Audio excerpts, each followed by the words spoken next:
Je suis Laetitia Biron, la fondatrice des Ateliers Médélis, marque qui existe maintenant depuis 7 ans et qui vise à promouvoir les talents de cuisine, donc de la Martinique, de la Caraïbe, mais également les produits de chez nous.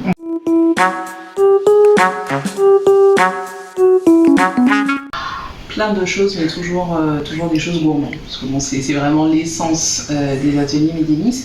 Donc on y propose différents types de prestations. Donc tout d'abord des ateliers culinaires, donc c'est vraiment le cœur, enfin en tout cas c'est pour cela qu'on nous connaît, des ateliers culinaires, pour les petits, pour les grands, à destination des entreprises, des touristes également, donc quand on en a en Martinique, prestations de chef à domicile également, prestations traiteurs sur demande.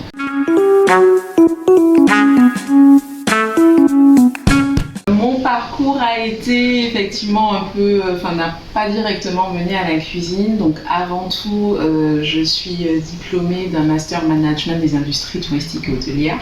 Donc on était vraiment dans quelque chose, j'ai envie de dire, de complètement différent par rapport à la cuisine. J'ai toujours été gourmande, j'ai toujours aimé énormément voyager. Donc je pense que ça a été en tout cas le cocktail de démarrage. Et l'idée des ateliers Médélis, puisque c'est important de le dire, c'est venu de la grève de 2009. Voilà, de 2009, donc à l'époque j'habitais à Paris, j'étais encore en recherche d'emploi. Nous sommes assis donc avec ma soeur sur la terrasse et on se dit bon bah qu'est-ce qu'on va créer ensemble, mais surtout pour pouvoir faire ouvrir les cuisines des chefs. Donc tout est effectivement parti de là. On a commencé donc à proposer des ateliers culinaires, on a commencé à travailler avec des chefs martiniquais. Entre temps j'ai passé, même si les bases étaient déjà là, mais j'ai passé un diplôme de pâtisserie. Donc j'anime effectivement de temps en temps certains ateliers, mais le but c'est vraiment de mettre les chefs en avant.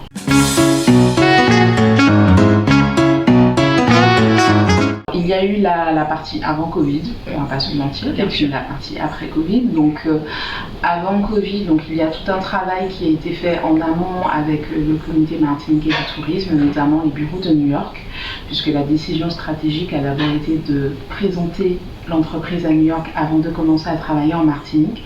Ce qui fait que donc, on a pu accueillir de la clientèle directement sans passer par les agences de voyage. Donc maintenant nous sommes référencés sur différentes plateformes, ce qui fait que les clients nous contactent directement.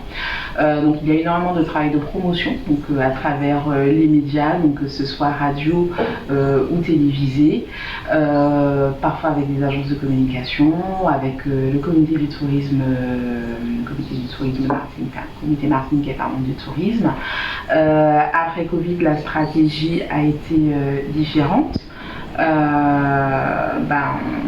a du coup travaillé différemment. Le digital a toute sa place et a un poids très très important. Donc du coup, l'entreprise a été réorientée en ce sens.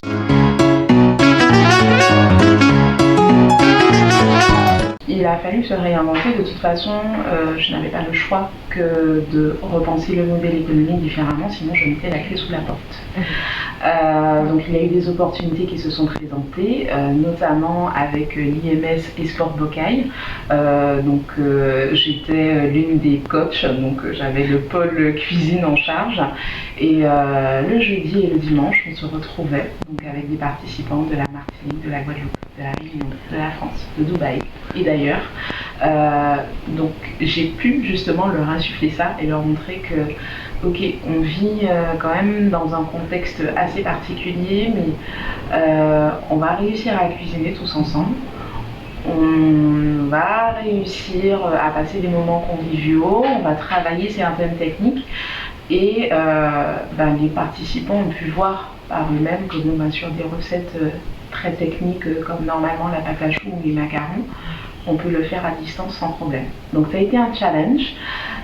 Il a fallu convaincre également, leur dire on ne peut pas se retrouver tout de suite, mais est-ce que vous préférez que nous ayons cette alternative ou bien qu'on ne fasse rien?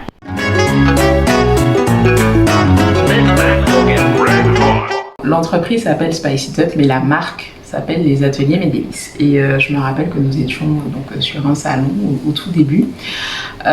Donc déjà, pourquoi Médélis? C'est une association.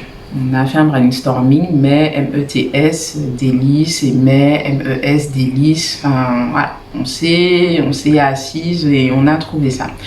Il y a une famille Médélis en Martinique. Et donc il y a une dame qui arrive très contrariée, qui vient nous voir. Oui, les gens n'arrêtent pas d'embêter ma fille en cours d'école, comment vous allez dédommager, qu'est-ce que vous faites, est-ce que vous nous offrez un atelier?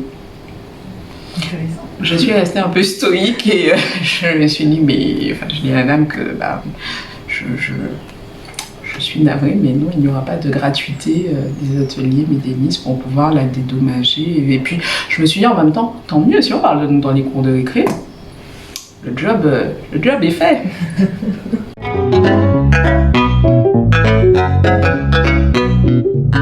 C'est vrai que bon, effectivement, à ma voix apaisée, oui, tout va bien, mais bon, l'entreprise, ça fait 7 ans maintenant qu'elle existe.